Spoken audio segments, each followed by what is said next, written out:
ଭାକୁର ମାଛ ସୋରିଷ ଦେଇ ଖାଇବା ଆଜି ଭାତ ରାନ୍ଧିବି ମୁଁ ଏମିତି ଆଜି ଚାଟିବେ ଖାଲି ହାତ। नमस्कार वेलकम करुच्ची आपनको मो चैनल सान्विका वर्ल्ड को आज पुणी गोटे न्यू वीडियो को आपण मानक वेलकम करुच्ची। तेबे चलंतु आज ब्लॉग टी स्टार्ट करिबा।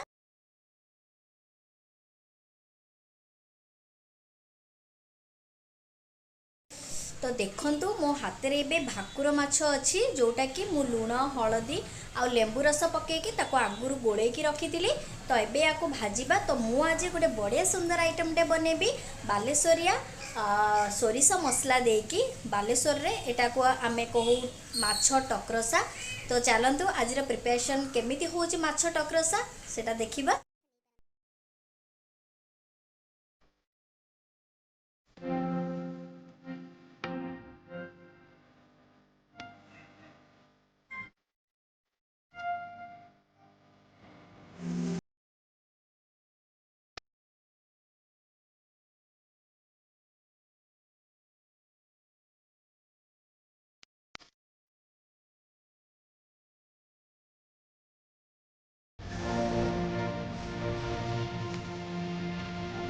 सोरिष हल्दी कच्चालंका रसुण जीरा और सोरिष पकेଇବା ये गोटे कड़े सोरिष तेल गरम कर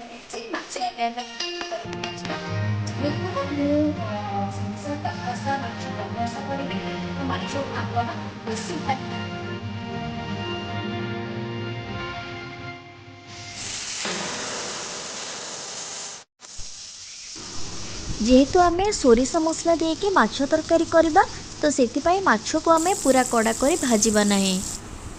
ये देखंतु मु सोरिष तेल नहीं एबे तेल अल्प गरम हो सारा पर आम से पंच फुटण दीटा सुखिला लंका आपण चाहिए कंचा लंका मध्य छुंक दे पारिबे। तापरे आम ये कटा होइथिबा पियाज किछि पकेइबा। पियाज टिके भल भाव भाजी सारू पूरा आपण पूरा ब्राउन कलर करें। पियाज टिके टिके बादामी कलर हम देन से आम लंका गुंड हलदी गुंड एवं लुण देकी ताको भल भाव भाजिबा। आपण ये देखंतु मु ऑलरेडी माछ सब भाजिकी रखी देइची। मु एठी आउ गोटे प्यान रे तेल गरम करुची आउ मु किछि एठी आलू भाजुची। आपण चाहिए आपणकर एटा आलू होची ऑप्शनल आपण चाहिए आलू मध्य स्किप करि परिबे। जेहेतु मते आलू भल लागे खाइबा पय सेति पय मु सोरिष तरकारी कले सेतिरे मु आलू पकाई थाए।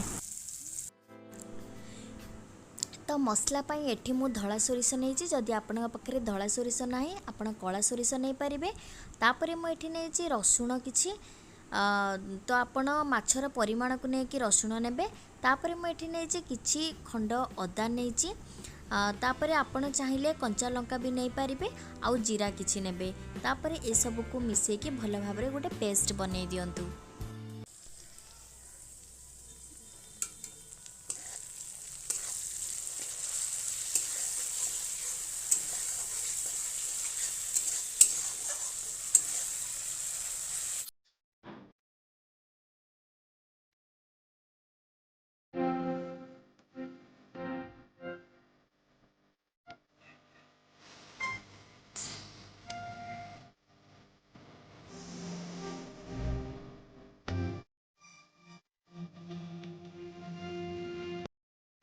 मुझे अल्प रखी मसला पकाइबाई अल्प ये छाणिकी रखी।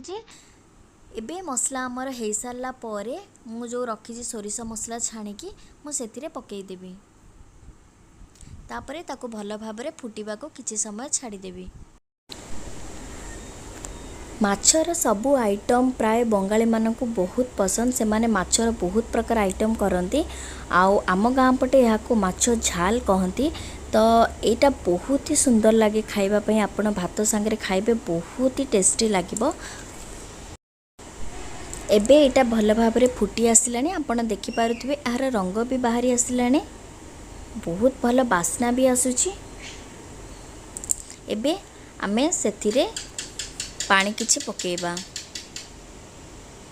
ताको पुणी भल भाव आमे घांटी दबा। एबे हमर मसला फुटी आसलानी आमे रखिथिबा भजा माछ को सेथिरे पकेइबा और किछि समय फुटिबाको छाडिबा। एबे गरमा गरम गोटे प्लेट रे ताको काढी दबा। एबे देखंतु मोर रेडी हे गला माछ तेल झाल। यहाँ को आपण गरम गरम भात सांगे खातु बहुत ही टेस्ट लगिबो। आउ एमिति थरे बने कि खातु पूरा टेस्टी एमिति थरे लगिबो कि हाथ चाटिकी ही खाइबे। तो आजिर मोर वीडियो केमती लागिला दया करिकि निश्चिंत जणाइबे।